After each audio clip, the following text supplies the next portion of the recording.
یہ اسلام کا وہ دور ہے کہ جب حضور مسجد نبوی سے باہر نکلتے ہیں تو آگے حضرت عمر و ابو بکر رضی اللہ تعالی عنہما کھڑے ہیں.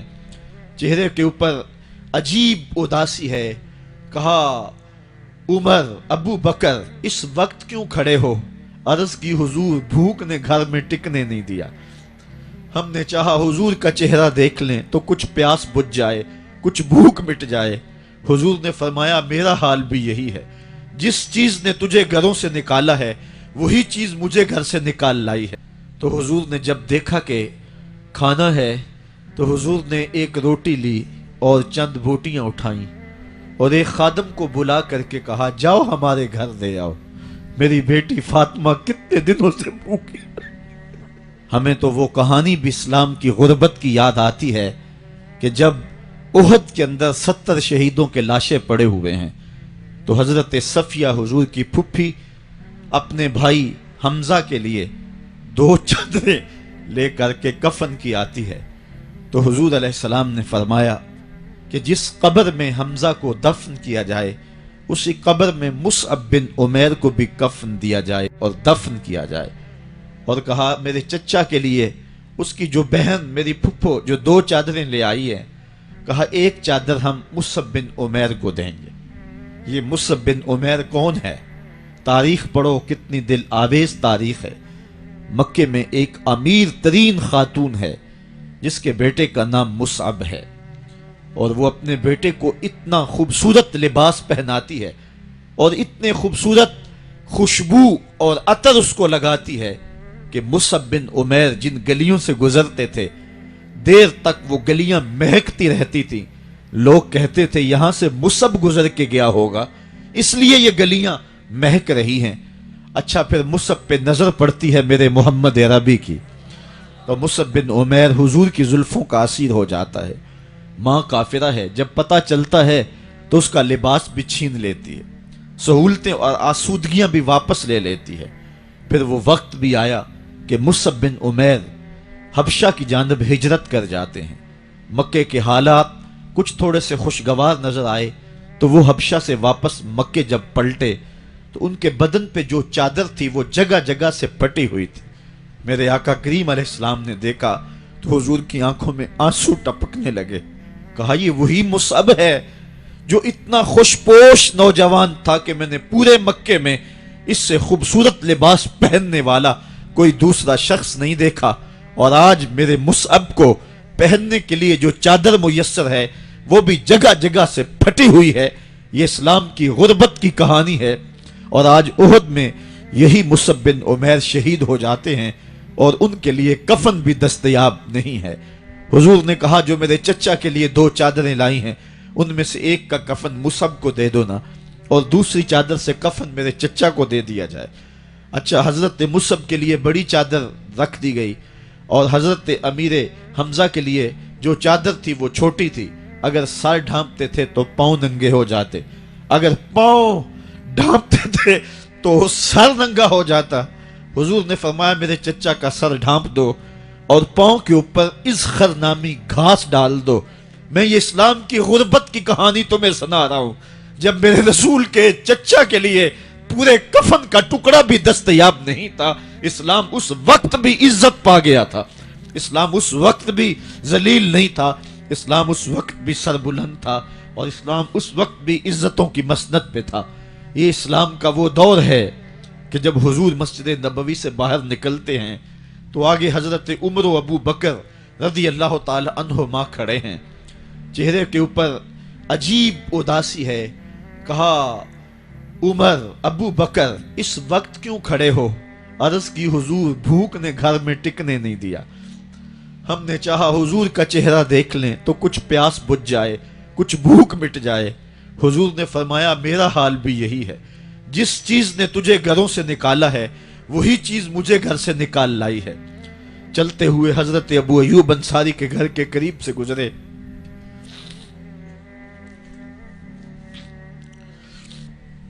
حضور کی خوشبو پا کے وہ باہر آ گئے.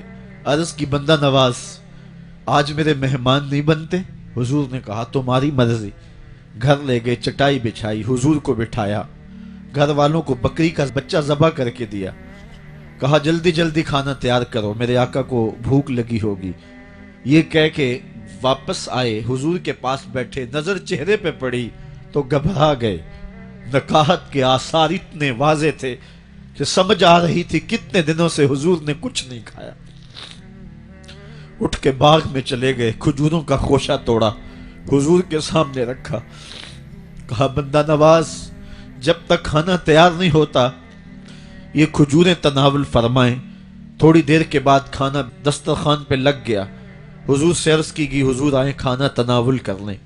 حضور نے دسترخوان پر تشریف فرما ہو کر کے حضور نے کپڑا اٹھایا تو حضور نے جب دیکھا کہ کھانا ہے تو حضور نے ایک روٹی لی اور چند بوٹیاں اٹھائیں اور ایک خادم کو بلا کر کے کہا جاؤ ہمارے گھر دے آؤ، میری بیٹی فاطمہ کتنے دنوں سے بھوکی۔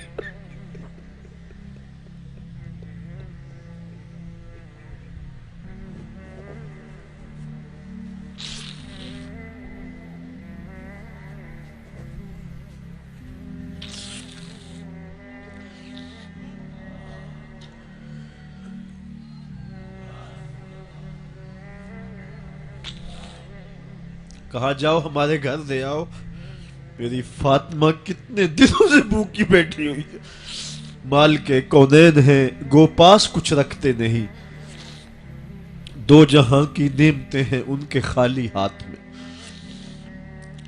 آپ کو پتا ہوگا کہ جب میرے رسول کا انتقال ہوا ہے، حضور کا وصال ہوا ہے، تو حضور کی ایک زرہ ایک یہودی کے گھر میں گروی رکھی ہوئی تھی۔ حضور نے زرہ رکھ کر کے اس سے قرض لیا ہوا تھا۔ یہ اسلام کی غربت کی کہانی ہے، اور پھر اللہ نے اسلام کو امارت کے رنگ بھی دیے۔ آؤ تمہیں کہانی سناؤں۔ حضرت عدی بن حاتم روایت کرتے ہیں، صحیح بخاری میں روایت ہے۔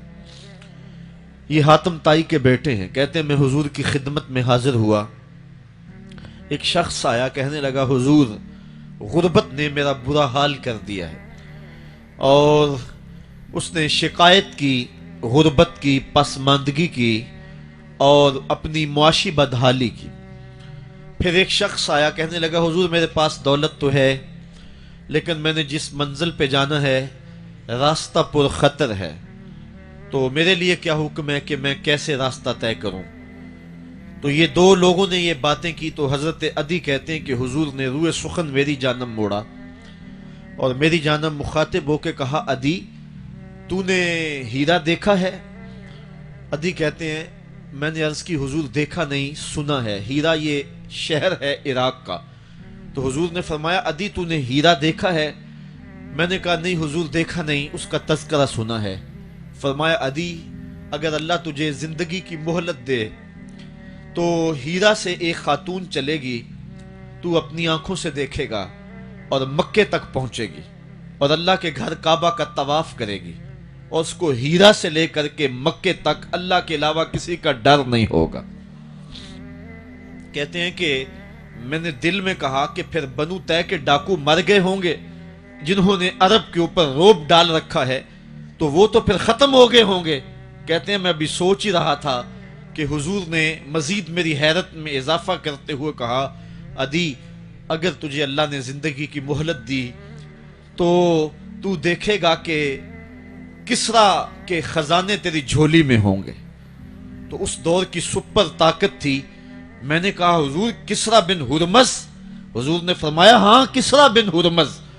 کہتے ہیں کہ حضور نے پھر فرمایا عدی اگر تو زندگی پائی تو تو وہ دن بھی دیکھے گا کہ ایک شخص زکوٰۃ کی رقم لے کر کے، زکوٰۃ کی چاندی لے کر کے، زکوٰۃ کا سونا لے کر کے نکلے گا اور اس کو کوئی زکوٰۃ کا مستحق ہی نہیں ملے گا۔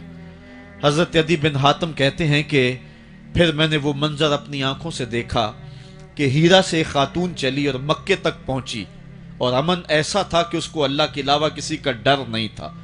پھر وہ لمحے بھی میں نے دیکھے کہ کسرا بن ہرمز کے خزانے مسجد نبوی کے باہر پڑے ہوئے ہیں۔ تو کہتے ہیں تیسری چیز میں دیکھ نہ سکا، اور میں نے لوگوں کو کہا کہ یہ میں تو نہیں دیکھ سکا، میری شاید زندگی وفا نہ کرے، اور اگر تمہاری زندگی وفا کرے تو تم دیکھنا۔ میرے آقا نے جو فرمایا تھا دو باتیں تو پوری ہو گئی ہیں، اور تیسری بات تم دیکھ لوگے۔ حضرت یحییٰ بن سعید فرماتے ہیں کہ حضرت عمر بن عبد العزیز کا زمانہ تھا اور انہوں نے مجھے افریقہ کی جانب زکوٰۃ وصول کرنے کے لیے بھیجا۔ میں وہاں سے زکوٰۃ وصول کی اور پھر میں زکوٰۃ لینے والے مستحقین کو ڈھونڈنے لگا، تو کہتے ہیں مجھے کوئی مستحق نہ ملا۔ پھر میں غلام پکڑتا اور اس کے پیسے دے کے اس کو آزاد کرواتا چلا جاتا۔ حضرت عمر بن عبد العزیز کا زمانہ ہے کہ گورنر ہے عراق کا، وہ حضرت عمر بن عبد العزیز کو لکھتا ہے کہ اتنی رقم ہے، اس کا کیا کرنا ہے؟ تو عمر بن عبد العزیز کہتے ہیں رقم لے کے یہاں نہ آنا، وہاں عراق کے لوگوں میں بانٹ دو، جو زکوٰۃ کے مستحق ہیں ان کو تقسیم کر دو۔ تو گورنر لکھتا ہے جو مستحق ہے ان کو دے دی، اب کوئی مستحق نہیں رہا تو میں کیا کروں؟ تو حضرت عمر بن عبد العزیز کہتے ہیں جو مقروض ہیں ان کا قرض اتار دو۔ تو کہتے ہیں کہ ہاں قرض بھی میں نے اتار دیا ہے، رقم پھر بھی بچ رہی ہے، کیا کروں؟ تو حضرت عمر بن عبد العزیز نے پھر لکھا جو شخص شادی کرنا چاہتے ہیں ان کا حق مہر ادا کر دو۔ میں نے کہا کہ وہ بھی کر دیا ہے، رقم پھر بھی بچ گئی ہے، اب کیا کروں؟ تو حضرت عمر بن عبد العزیز نے مجھے لکھا کہ جو غیر مسلم ہیں جنہوں نے ٹیکس دیا ہوا ہے، جتنا ٹیکس دیا ہے اس سے دگنے پیسے ان کو قرضے میں دے دو اور ان کو کہو جاؤ اس کا کاروبار کرو، کھیتی باڑی کرو، اور ساتھ انہیں یہ بھی کہہ دینا قرض کی فکر نہ کرنا اور زیادہ اس میں پریشان نہ ہونا، جب دے سکو گے دے دینا۔ یہ دور بھی پھر اسلام نے دیکھا اور یہ گھڑیاں بھی دیکھی، جب چتھڑے پہنے ہوئے تھے، جب پیوند لگے لباس پہنے تھے، جب پیٹ میں ڈالنے کے لقمہ بھی نہیں تھا، اللہ کا دین اس وقت بھی غالب تھا۔ اور جب گلیوں کے اندر ریشم بکھرا ہوا ہوتا تھا، کوئی اٹھانے والا نہیں تھا، دین اس وقت بھی غالب تھا۔